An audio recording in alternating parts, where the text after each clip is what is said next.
Now, no relation.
Good afternoon. I'd like to welcome all of you to today's African American History Club second annual Black History Month program. There is an African proverb that says, when you remember your ancestors, they never die. On this day, allow us to recognize the family and remember our ancestors because their lives made ours possible. Knowing them allows us to derive their strengths and inspiration. So today, we should recognize their determination and their abilities to make it against all odds. We should remember all they achieved and today give them the recognition they deserve. Today is a time to remember those who came before us, our ancestors. I'd like to introduce to you today a presentation by the human family that is entitled by poet Maya Angelou, called The Human Family. And the presentation is going to be put on by Nancy, Kayuku, Chin, Linda, Romaine, Kimberly, Amu, Pauline, Angela, Chris, and Ebony.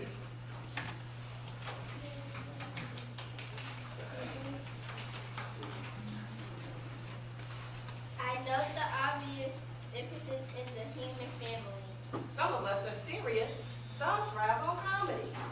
Some declare their lives are lived as true profundity, while others claim they really live the real reality. The variety of our skin tones can confuse. We use the light, red, yellow, brown, tan, beige, purple, blue, and white. Ich bin gesellt auf 7 Meeren und habe gewohnt in jedem Land. Ich habe gesehen die Wunder der Welt, jeder liebt seinen gleichen Mann. I've sailed upon the 7 seas and stopped in every land. I've seen the wonders of the world, yet not on land. 10万の全員と恋愛の全員を知っているけれど、やっぱり同じ2人を知らない。I know 10,000 women called Jane and Mary Jane, but I've not seen any two who really was saved. Mirror trees are different, although their features jive, and lovers think quite different thoughts when lying side by side. We love and lose in China, and weep on infants' swords, and laugh and moan in Guinea, and thrive on Spanish shore. Buscamos éxito en Finland. Nacimos y morimos en México. En pocas maneras, somos diferentes, pero la mayoría son iguales. We seek success in Finland. Born and died in Maine. In many ways, we're different. Major realism. 我看到不同种族之间有不同之处，但是朋友，我看到的是我们有更多的相同之处。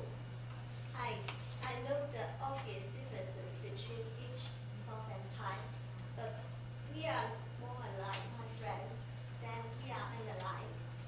We are more alike, my friends, than we are unlike. We are more alike, my friends, than we are unlike.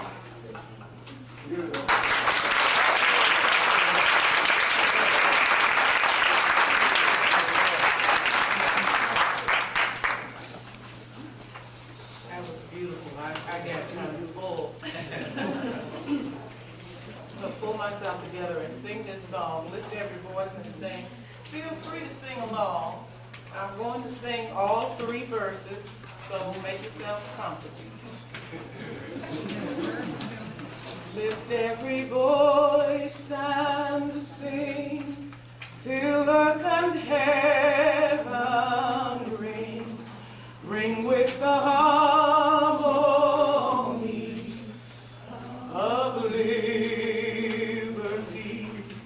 Let our rejoicing rise high as the listening skies.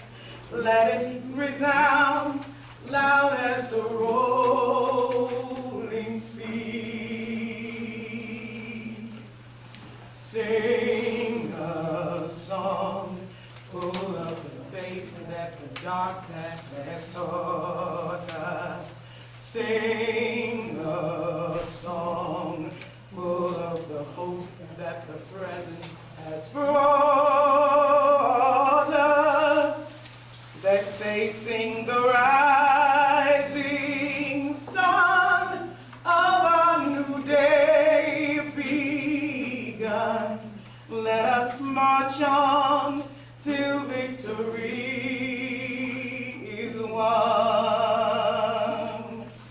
Stony the road we trod, bitter the chastening rod, felt in the days when hope unborn had died, yet with a steady feet have not our weary feet come to the place for which our fathers sighed. We have come over a way that with tears has been watered, and we have come treading our path through the blood of the slaughtered, out from the gloomy past, till now we stand at last, where the white gleam of our bright star is cast.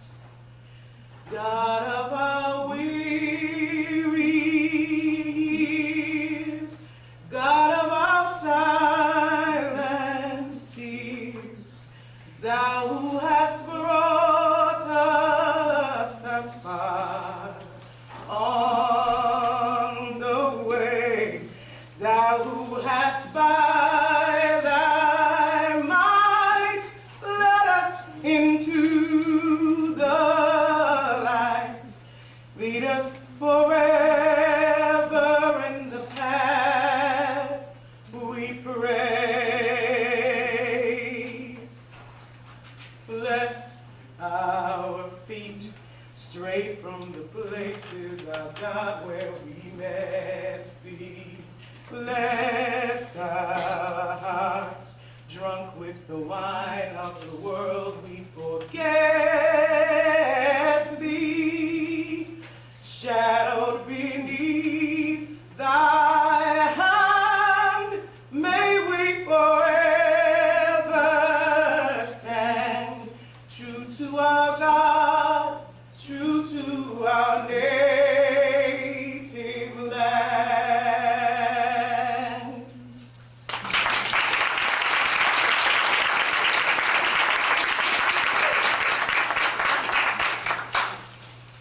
Good afternoon, everyone. How y'all doing? I'm Rashid Haslam, I'm a graduate student at Norfolk State University. And I was asked to introduce Larry Johnson, which is an honor and a pleasure for me. He is one of my students and also an RA in one of the largest dormitories we have over at Norfolk State. Without reservation, I'd like to introduce Larry Johnson.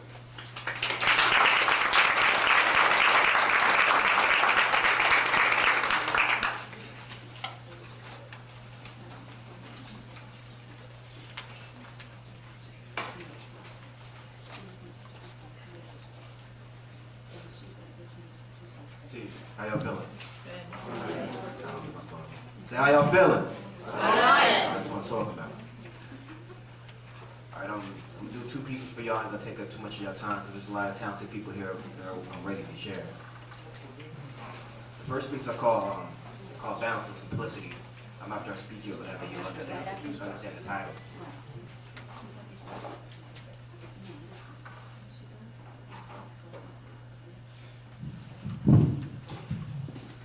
Confidence confides where mind resides as eyes deny.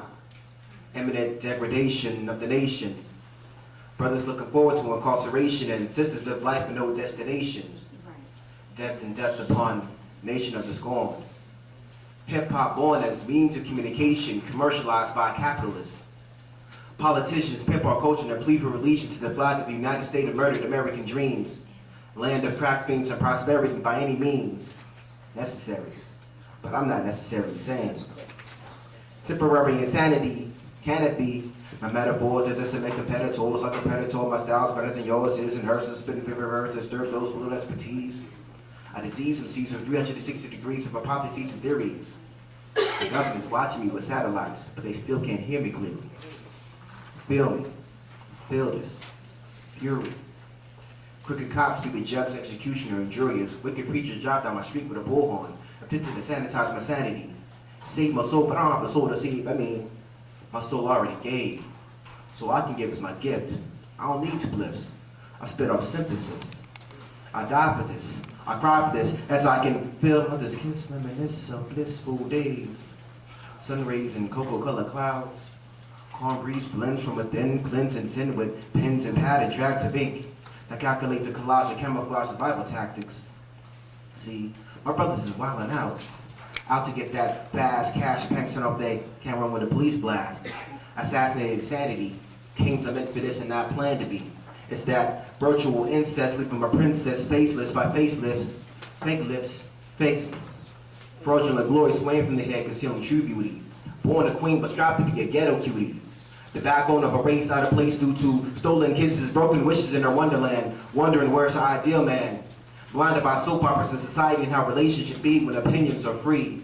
And you gotta love you, then the king will crown you queen, not just his boo. Or wifey, contemplating what was and what might be. When I recite for y'all, I try to fight, but you go back and prove the same stereotypes that our ancestors tried to eliminate. discriminate amongst our own. Seeds on their own, smoking homegrown. Homes is war zones. Brothers ain't on their own, but they got cell phones that the government taps in order to maintain national security. But we're not secure in city. Success brings stress for the ones who are supposed to serve and protect our next in business. We make them a success, but they show us no respect. So for all those who want to get rich to this, get jiggy with it, and get your roll on, this is your balance of simplicity. Peace.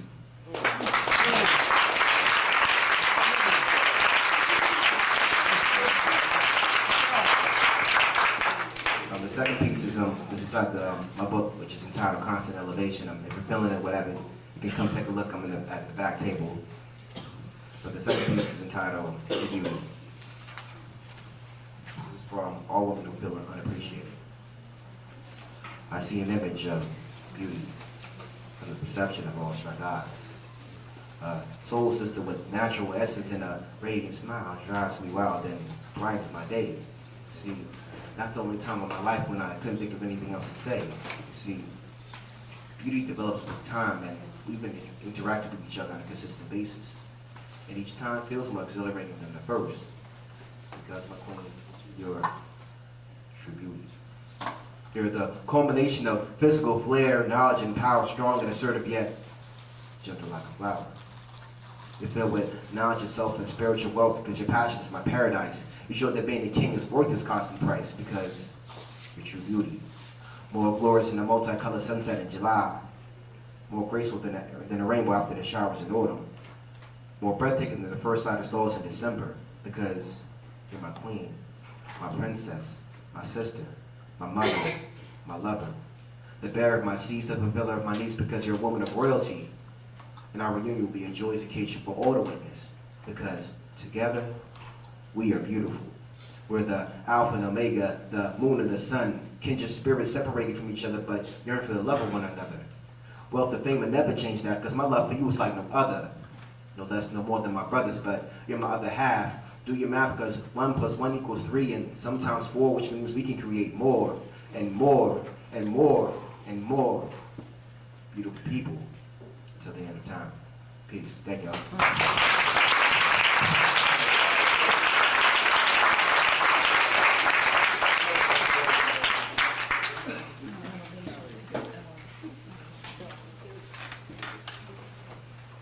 Sure, we can all agree those were some real powerful words, and I certainly appreciate it.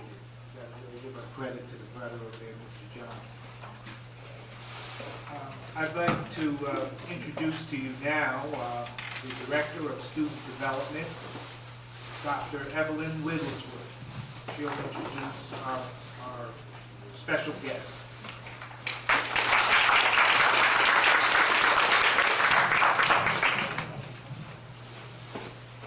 Thank you and good afternoon. It's really a joy seeing so many of us turn out for such a special occasion and all the beautiful people in the audience. It gives me great pleasure at this time to give you a little background on a very renowned person that's with us today, a renowned artist. And as you will hear some of his bio that I'll read for you, he has done a very, very outstanding job in sharing his talent with the world. Mr. Sherman Watkins is a U.S. Air Force retired illustrator. He is an alumnus of the University of Arizona, University of Oklahoma, City College of Chicago, and Thomas Nelson Community College. Mr. Watkins has studied art in Spain, the Philippines, and in Germany. In the year 2000, he won a gold medal in the National Veterans Art Competition held in Washington, D.C. And the winning painting was hung in Constitution Hall. Mr. Watkins is an internationally known artist, having exhibited his work in Europe, Asia, and the U.S. Several of his works are on permanent display in the Western Heritage Museum and the Great Plains Black Museum in Omaha, Nebraska. Mr. Watkins cites his greatest accomplishment so far as being asked to hang his painting, A Price for Freedom, in the Smithsonian this year. The opening for this amazing work of art took place in January 2002 in Detroit, Michigan, and is part of a traveling expedition for the Smithsonian Institute. In attendance with the director of the Smithsonian Museum, Mrs. Coretta Scott King, Johnny Cochran, and the Reverend Al Sharpton, and many others joined him. He has been featured in the National Geographic and on CBS National News.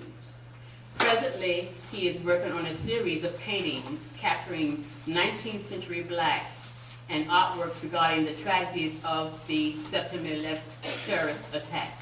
Please join me in welcoming the renowned Mr. Sherman Watkins.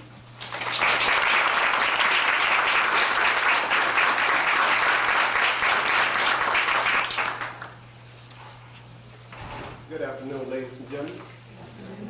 Wow, after all that,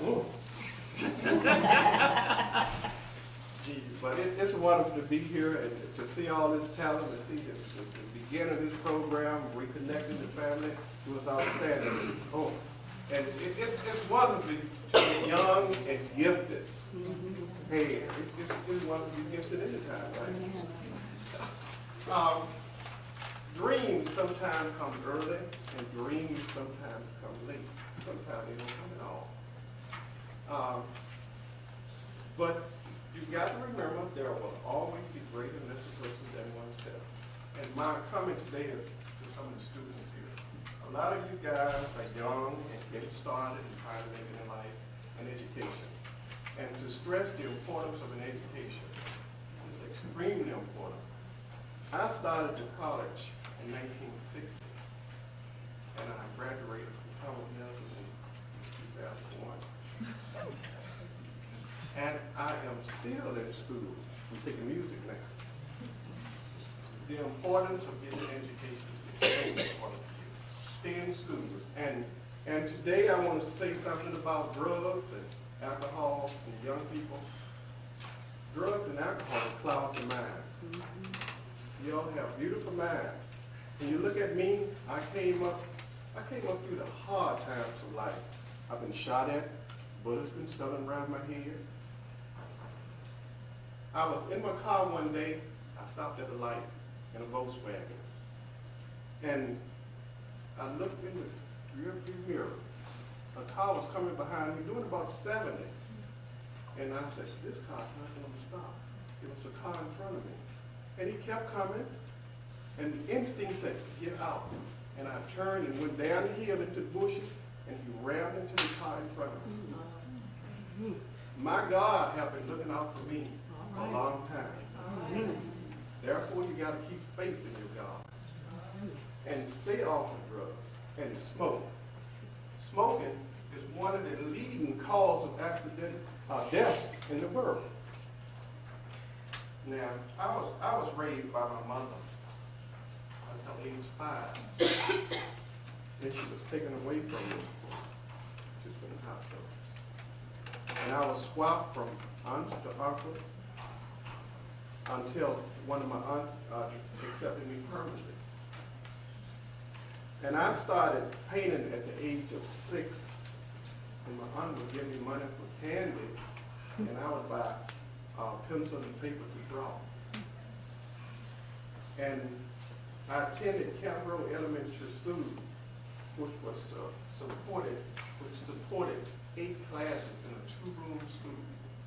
Now, can you imagine 2 teachers trying to teach 8 grades in a 2-room school? It was rough, but we learned. I guess we learned from each other. Now, not too far from my home was a beautiful brick school on the corner with lots of classrooms, but I was not allowed to go there because of my car. The school was supported by my aunt's tax, but blacks was not treated as first-class citizens. I wondered, why did she have to pay tax on the products that we could not use?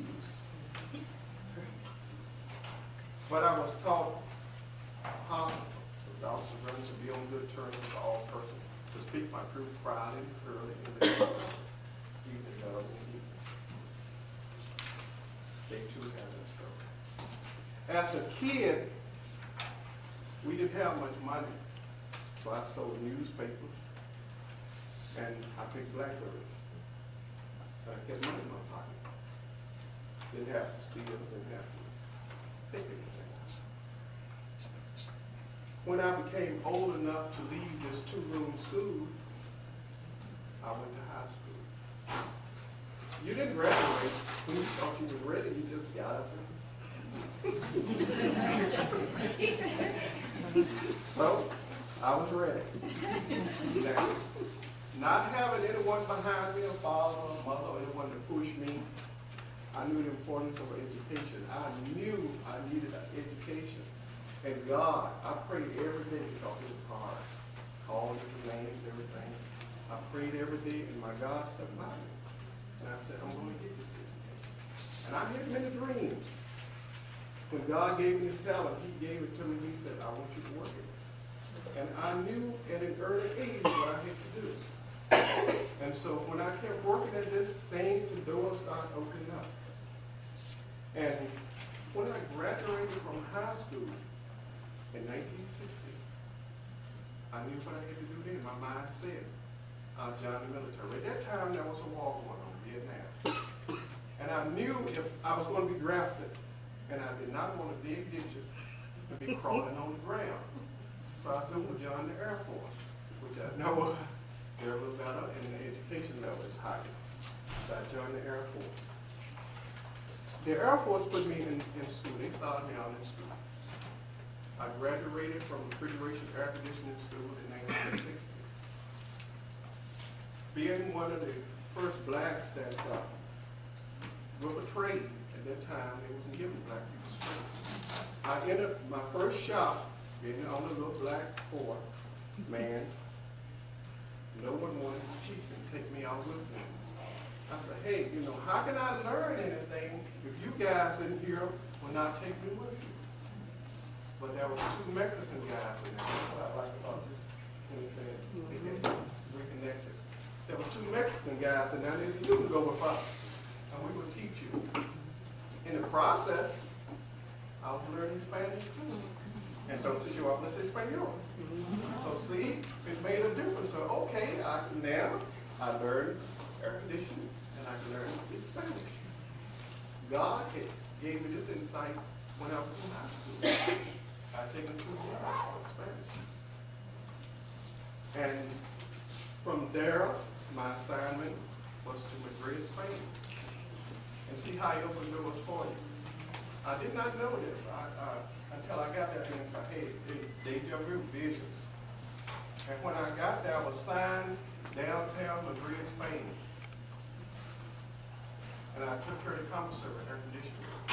Now I had my own shop, and I'm taking care of this air conditioning. And some of the equipment was older than I was.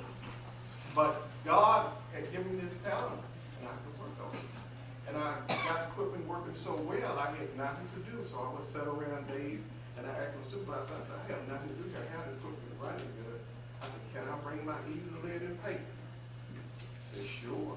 So I set up shop, air conditioning shop in the military now. Air conditioning shop, taking care of refrigeration and painting. And people began to like my work, start selling, even in Spain. So I said, ooh. I have a market for this. Yes. And so I kept studying, kept working, and as time went on, I went from there to Vietnam. I went to support Vietnam also. I had to go there anyway. So a lot of death, a lot of body, a lot of stuff I hope you guys will never see. And I retired from the Air Force, but when I went into the Air Force, I made my mind up. I said, this is a career, this is a job, this is an opportunity. Now, when you all out here working, you see a job, you say, it's got BS, it's hard, it's tight on me, but all jobs are that way. There will always be BS and problems on the job. What you got to do to get in your heart is to stick with it. To look, I'm determined to do this, no matter what. And it got hard, I said, but no matter what, I'm determined to stick with it. And I did. And I retired, and the benefits are wonderful. I retired from a second job the same way, because I had a goal. I did not cloud my mind with alcohol and drugs. To this day, I don't smoke and I don't drink. So So now I'm waiting for my third retirement with Social Security. And God opened more doors for me, which is Smithsonian exhibit. I didn't anticipate this. I wasn't expecting it. And they called me and they said, we want to enter your work in this traveling exhibition.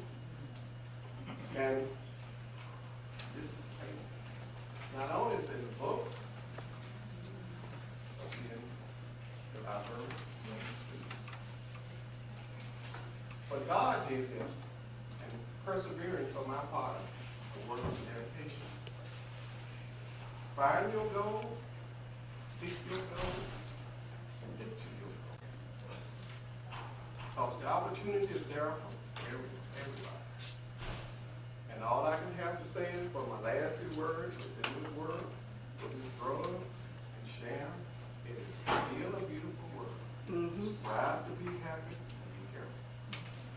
Thank you.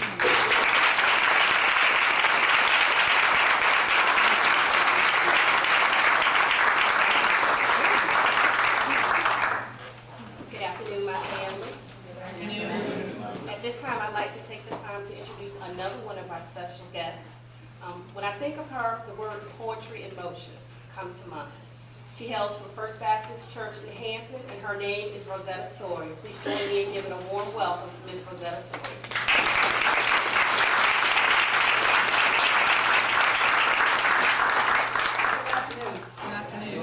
I'm just thrilled to be here, and I don't know about you, but I am enjoying myself because there's some talented people here this afternoon. I am going to be doing a praise dance for you this afternoon. The title of it is Joy. It's by the Georgia Mass Choir featuring Kirk Franklin, and I hope that it brings you some joy.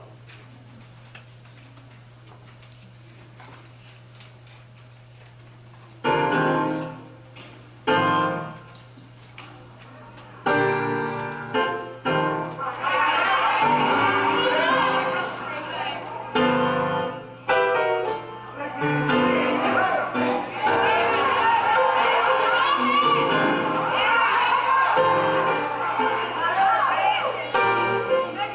you.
Thomas Nelson's finest.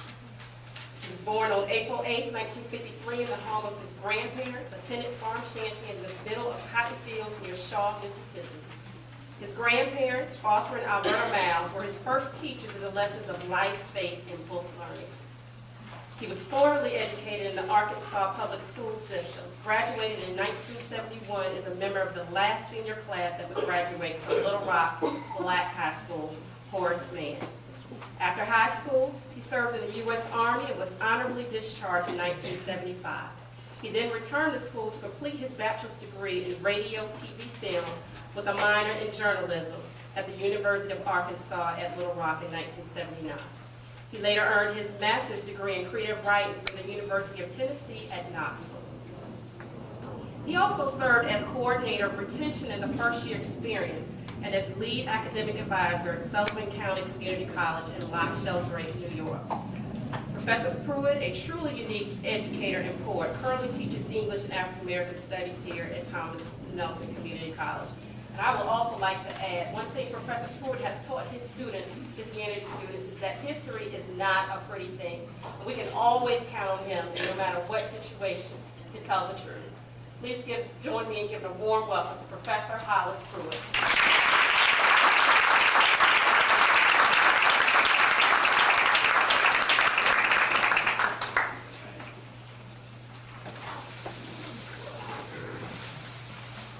Good afternoon. Do I need the microphone or can you hear me? I can hear you. I can hear you.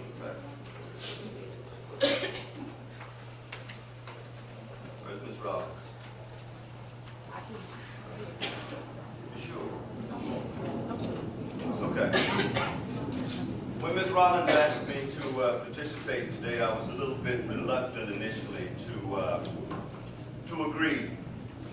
I do like the title of today's gathering, Reconnecting the Family. But the English teacher in me always questions the language that's set before him. Reconnecting the family is a wonderful topic in that first and foremost it indicates that we have at long last, as a culture, perhaps simply as a community, accepted the fact that we have some problems in the family. We have accepted the fact that we are now, as we have been since the inception of this nation, as a family, disconnected. But I encountered this language, reconnecting the family, in the context of African American History Month, or Black American History Month. The danger is that we will discuss reconnecting the black family. I say there is a danger in this because, once again, the language itself would tend to compartmentalize the reality. Make the suggestion that somehow this family that we are attempting to reconnect is apart from and other than that broader family, which is indeed the family that is most at risk. The family that was represented by those young people who stood here and shared a poem with you a little bit earlier. The human family.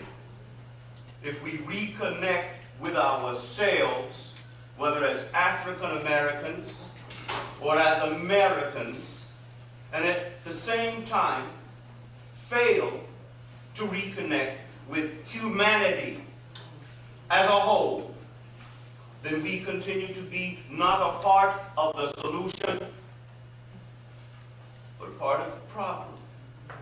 The problem is we see the world from our neighborhoods, from our homes, from our cities, from our states, in the context of us and them. I spent some time studying the statistical realities of the African American community in preparation for this. The statistics are appalling. The unemployment rate is roughly 4 times that of the mainstream.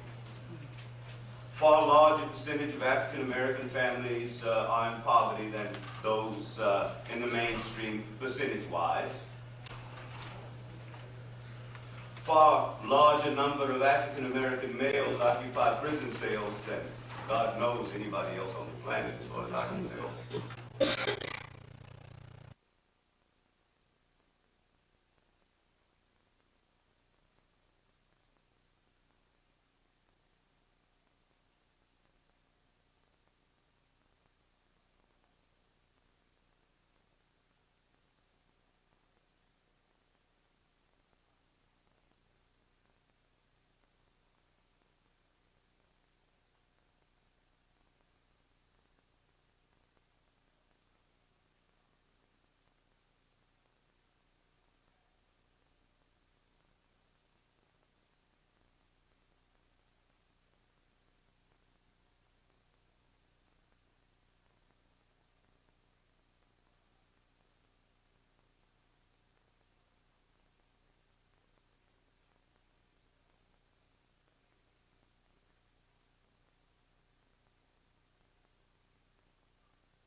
Recognize it when we discover that as first as we are in so many things, we also first as a nation in some fairly negative social indicators. In the developed world, we are first in drug addiction.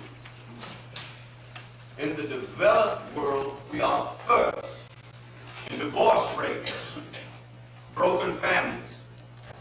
In the developed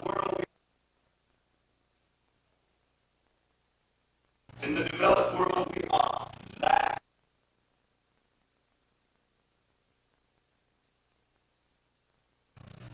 In the developed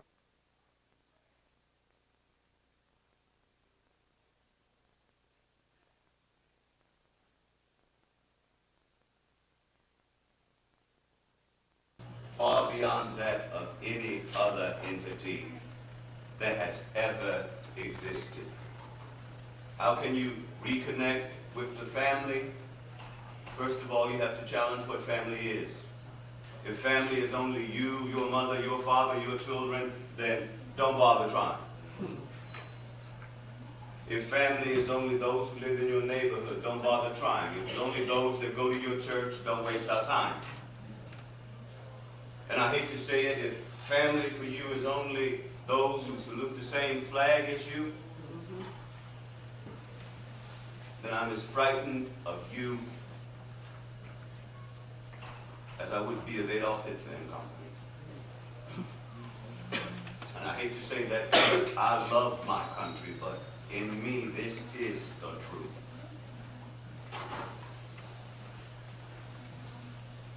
The symbols that we serve came to us as a family that was divided from the beginning, half slave and half free. We fought a great war in the 1860s, supposedly to heal that breach and make of these many things, e pluribus unum, one. And yet, in the year 2002, that wound still festers. And that distrust, that sectionalism that initially cast us north and south, free and slave, now cast us Democrat, Republican, rich, poor, black and white, conservative and liberal, moderate and extremist. If you want to reconnect with your family, then abolish all the barriers that you have inherited inside the language that you use every day to describe the way in which you interact with the world, regardless of how your leaders continue to use the language and your teachers, because quite often we have to teach you things on something called race relations. The irony is, whether you approach it from science or from scripture, you discover that there is only one race, it is human. So why can't I teach you human relations? We cast our social ills in the context of racial issues.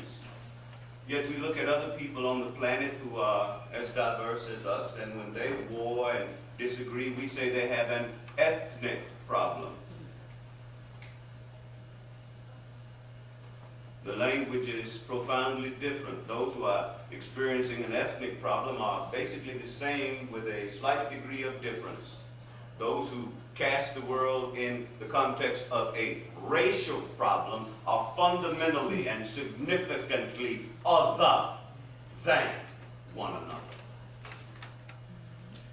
I have a master's degree in creative writing. I'm not a PhD. I'm not a great scientist, but if I can figure this out, I wonder about those who have led me so long and talk to me about how the world operates and how to make meaning. You will always win the wars with others. But so long as you are content to be known as a nation that simply wins its wars with others, I fear that as a family you will always lose your war with yourselves. Because that convenient enemy, that distant one, that you can always affix the blames upon, will always be there for you. Always.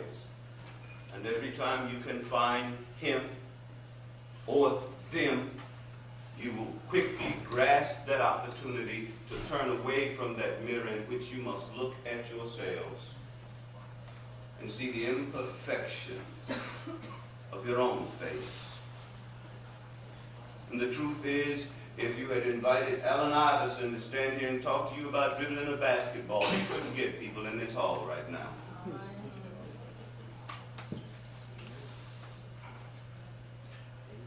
You want to reconnect with your families?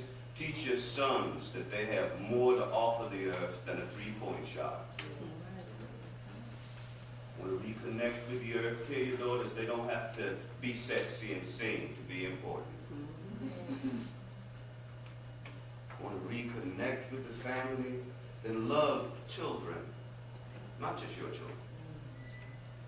You might find that this is a disease, one that we hope will be almost as infectious as AIDS, which you choose not to fight because it affects others more than you. I hope you will infect yourself with some disease that causes you to measure life, particularly in terms of human beings, by the content of people's character, by that which emanates from their intellect. I hope you'll begin to worry more about who's in whose head than who's in whose bed.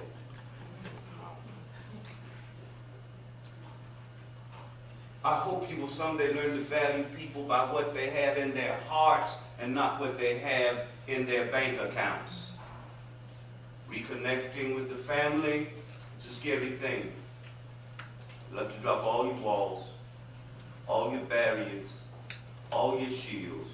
And you will have to remember that the drum that I talked about, the one that was used to celebrate life, it's not the same drum that's in too many of our children's hands today.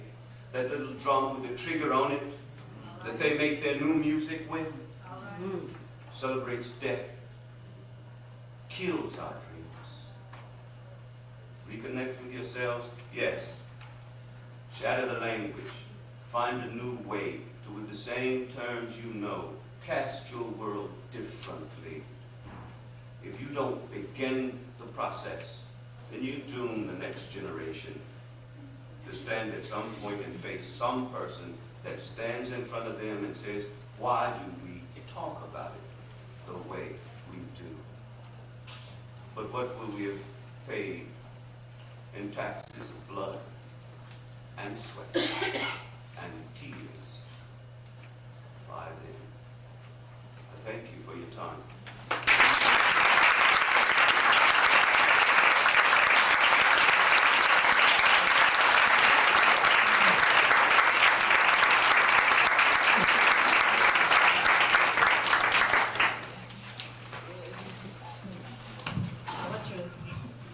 On behalf of the African American History and Culture Club, I'd like to thank each and every one of you all for coming and giving up your time.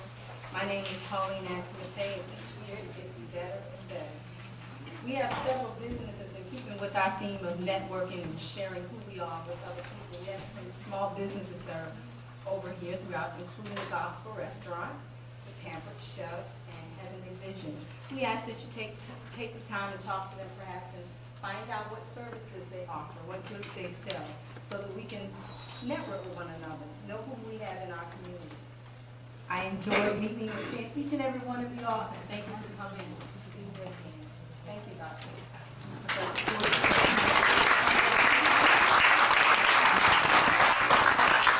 It was truly a group effort, but if we had today the true driving force in putting this thing together, it would be Mrs. Pauline Antoinette. And she would kill me if she knew I was going to do this, because she does not want to take credit.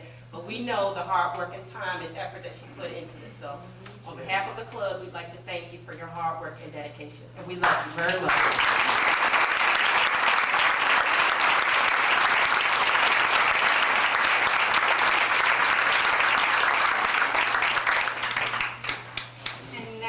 We hope you can come and share with us as we enjoy some food for our soul on behalf of the Gospel Restaurant Newport News.